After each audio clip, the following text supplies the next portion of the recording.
All right, here we are. We're back with another one. This is another exciting episode of the Colorado Buffaloes Bid Week Live. I'm your co-host, Big Dog Chico, and Brian is getting right over there. It's the reporter, of course, Buff Zone, and so on. Brian Howell is my co-host here. We got some things to get into, of course, with the Colorado Buffaloes coming back and getting a big victory over Baylor at home in the conference opener. As we can find us live right now on the Bleacher Report app. Y'all make sure y'all download that and check out all the good stuff that's going on over there and the good programming from the BR creators. Brian, let's go ahead and get started. Jump right in. How you doing, first of all? I'm good. Decided to switch up. It's a lovely fall afternoon here in Colorado, as you can see. A little bit better than the weather might be in Florida this weekend when the Buffs and I go down there. But I decided to take advantage. It's nice out today. Yep. How you doing?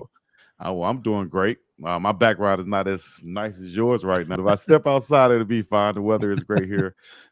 I'm sure the weather's just fine where you are. Yes, the weather is great here. But, we're going to get into the weather in Florida as some of the, I think the equipment staff and the equipment team has already taken the trip to head down to Florida early because of the weather down there. And we'll get into how that might affect the game. But let's go ahead and start off with a little bit of a recap and give our players of the game from this past game in the win 38-31 over Baylor.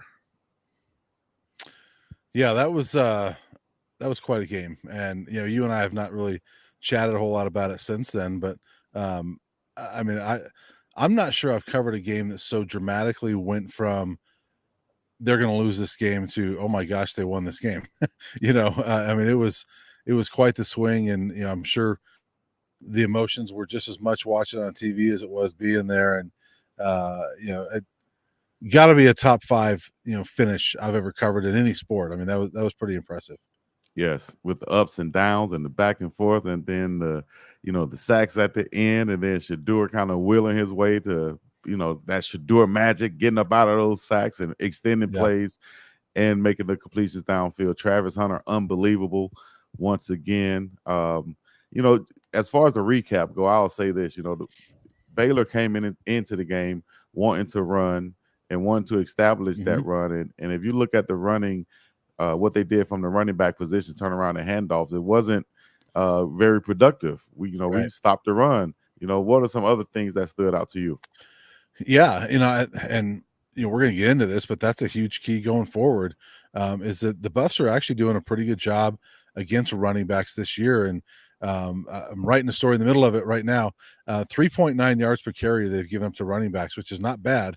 It's been the quarterbacks that have hurt them. But I will say that I was more impressed with Baylor than I was going into that game. I really thought that Baylor was not a very good football team, but I was more impressed with them watching them live and in that game. I thought they had a good plan. I mean, the Buffs clearly have an issue stopping good running quarterbacks, and they've got to fix that. That's gonna be a huge problem this week. But the Buffs showed some resiliency, which we haven't seen a ton of in the past, and I thought that was a big game for them, potentially a turning point for them, and be able to get themselves up off the deck a couple different times. I mean, they're down 24-10 at one point, and then they're down 31-24 in the last couple of minutes, and almost everything was going against them in that last drive. I mean, Shedeur sacked. I think it was Jordan Seaton had a holding penalty. You're sitting there at second and 24, with time running out. So I don't know if they're able to pull that thing out, but I mean, the resiliency I think was huge for the Buffs. I think that's the main thing too, that mindset and having that inside of you and knowing that, going into these next games, no matter what the situation is, we know in the back of our mind that we can find a way to pull it out. And as far as the victory goes, you find a way. And then that way we can, never lose hope or belief in that we can get a victory no matter who we're going against. Before we get up out of that segment, let's go to the player of the game. And I would have to say the guy who had his, 5th straight 100-yard receiving game, and that's Travis Hunter, and also did his thing on the defensive side. So, I think we said it last week. We're going to have to exclude Travis from being our player of the game because we could do that each and every week. But Travis, and if not Travis, we'll go with the guy who had 13 tackles, and that's Cameron Simon Craig. Yeah, yeah, and again, not only Travis but Shador. I mean, you could almost put them Yes. up there every single week. And so once again, those two guys, I like to exclude them because we're so used to Shador's going to have a good game. He didn't even have a great game, but Yeah. he was probably the offensive player of the game. Travis was probably the defensive player of the game because of the play he made. But taking them out, I think you got to go Cam Silman Craig on defense, and he had 5 tackles in Baylor's first 7 plays, and they were solo tackles, and Crazy. setting the tone. Finished with 13 tackles. I know I think it's a CU career high for him. I don't know if it's a collegiate career high, but really set the tone. He is playing phenomenal football right now. There were other guys on defense that played well, but I got to go with him. And then offense, I would probably go LeJohntay because he made that catch there at the end and really kind of fought through what was kind of a quiet game for him. He had another big catch right before that, a couple plays before that too. So I would maybe go him, as the offensive player of the game. And but there were a lot of guys that stepped up and needed a lot of guys to step up. A lot of guys stepped up. I'll say this real quick. I wasn't going to do this, but real quick, shout out to Amarion Miller for the big play he made. Without that huge play, who knows where we'll be. The Mata staying focused and making those extra points and field goal, but making an extra point after that huge play to send it to overtime. Yeah. Just imagine, a lot of guys can come up there and actually shank that. Right. A lot of coaches will be thinking about, should we even kick it here or should we try to go for 2 because we're not really confident in our kicker. So, Mata showing that you can't ice the Iceman. And I don't mean to cut you off, but that's a great point you make, is that that's a tougher kick than people want to give it credit for.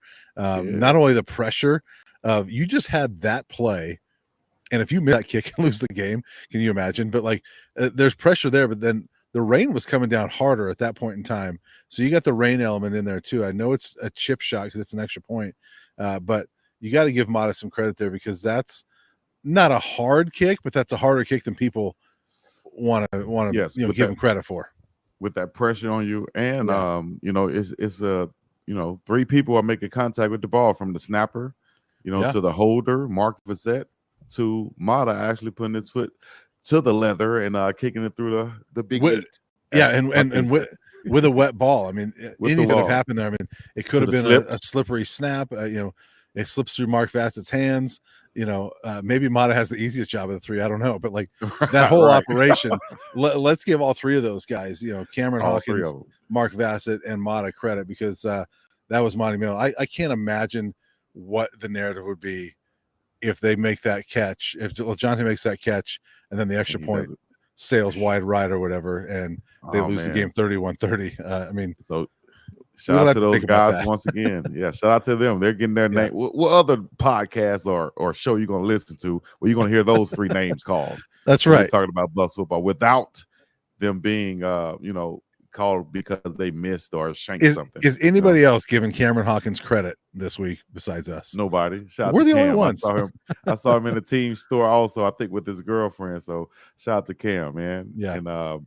And Mark Vassett and Alejandro Mata. And you're right. And you're right about Amarion Miller. I mean, that play that came at a time when they were down 24-10 and really not going very well at that point in time. And they needed, and Shador even said it, he goes, we needed a big play, and Amarion did that, and his knee was about that far off the ground. I'm sitting there, I'm yelling on the live stream. I'm like, yo, that's a shadow. It's not his knee on the ground, it's a shadow. Right. And Baylor's zooming in on that this week and saying, was there a blade of grass that came up and touched that knee pad or something? So yeah, shout out to him, because that was a really important play. And since we're talking about it, you said the blade of grass, I guess the field crew, needs a shout out also, because they had to deal with a truck coming onto the field last week. And no one noticed it. And no one would have known if they looked at the field. And so, big up. In fact, I never even thought about it. I never even thought about it until you brought it up. I was like, oh, yeah, that's right. That did happen. So, yeah, a lot of credit to that field crew.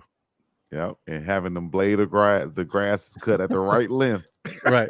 If they forgot to cut that grass, then Omarion's down. So If they were like me when I was cutting grass when I was a teenager and missed, a couple areas, every Right. time you're done, you see one blade of grass sticking up. Right. You're like, damn, I got to I go do back that to my over. son all the time now. I'm like, hey, look, do you see that little sliver right there? You missed that. Yeah, you And look can't at let that that over there. go. You missed that one too. Don't let them get away with it, Brian. Don't let That's them get right. away.